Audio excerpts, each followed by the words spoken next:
before the World Cup, during after the World Cup, I calculated spiritually. I had German being the winner of this tournament. And how did you do it? Yeah, spiritually, we deal with figures, which also be converted from spiritual to physical. Also, we deal with letters and alphabets. So when you look at the spelling of Germany as a word, you see that we have 7 words that forms Germany, and which represents the figure 7. And then Germany too starts with the letter G, which represents also 7. Then the number of matches they played throughout the game, they played 7 matches. That's 7 matches from the group stage, round 16, quarter, semi, and final. And then the match was also ended on July, which also represents 7 on figures. Then we also have what do you call it? They scored 7 goals at the group stage, and then at the semi-finals they also scored 7. That enabled them go to the final. And then the name of the person who scored the last goal for the tournament in favor of Germany, his name is Gozi, which also starts with the letter G, which represents also 7. And then it was 7 minutes before the end of the tournament that the goal was scored. And then we have they also scored Brazil 7. They did a lot of things. So our calculation in total based on 777. That's the reason why we had Germany being the winner of this tournament. And did you say this earlier or before the game? Did you predict this? Yeah, I predicted this one when you spoke to me, and I said that it was swinging between Germany and Brazil. And as I told you, when we use the word swinging spiritually, it means that it's affecting the whole activities. So instead of finals, the team swing to semi-final. So as a result, consequently, Brazil will swing. The 2 that they had will also swing, or it will sink. Then the one that Germany had will shoot on top, and that got to the final. That's the meaning of the swinging. So, if I can't remember, you mentioned certain key players who will be winning, the best ball. Yeah. And then all of a sudden we saw Messi popping up, which you didn't mention Messi's name. Yeah. As I did the calculation, I said, Thomas Müller. Thomas Müller was going to be in the number of the people that will get a high number of goals. I also mentioned Klose, if you quite remember, and then Neymar from Brazil. And then, unfortunately, we had somebody from Colombia who had the number of goals with difference 1 to Müller. But all the same, Müller had he was categorized in that sector, and Neymar as well, apart from Toni Kroos.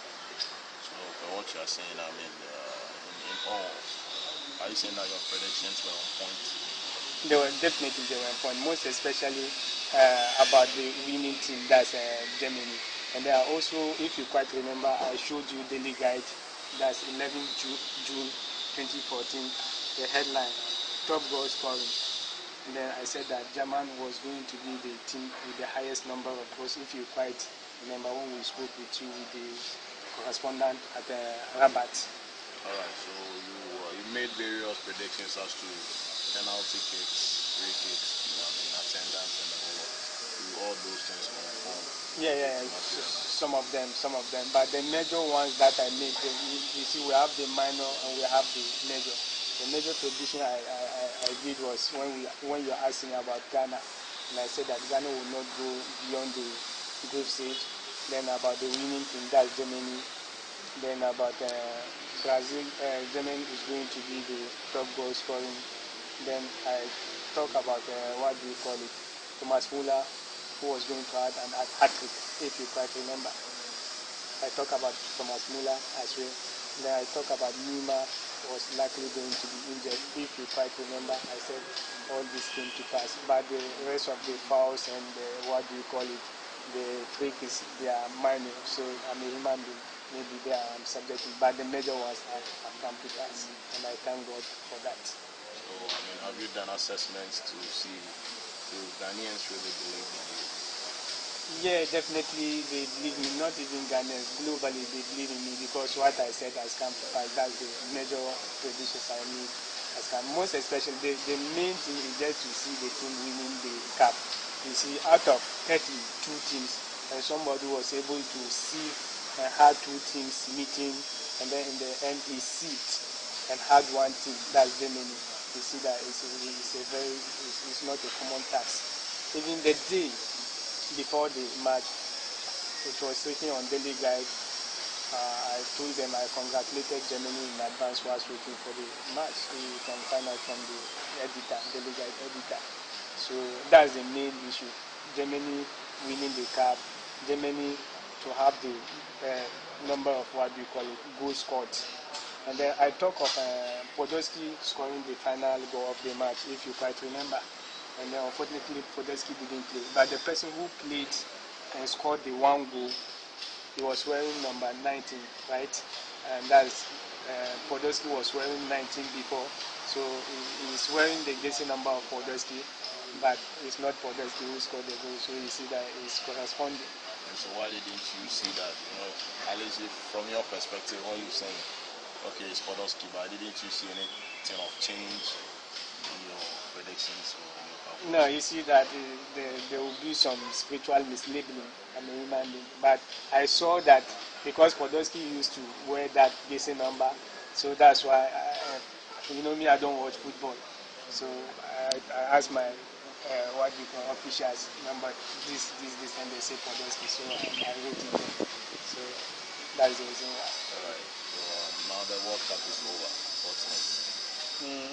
Actually, before even we talk about next issues, I have to thank you, the media, and then I thank God for giving me the wisdom and then the health to know all these things, and whosoever contribute to my success.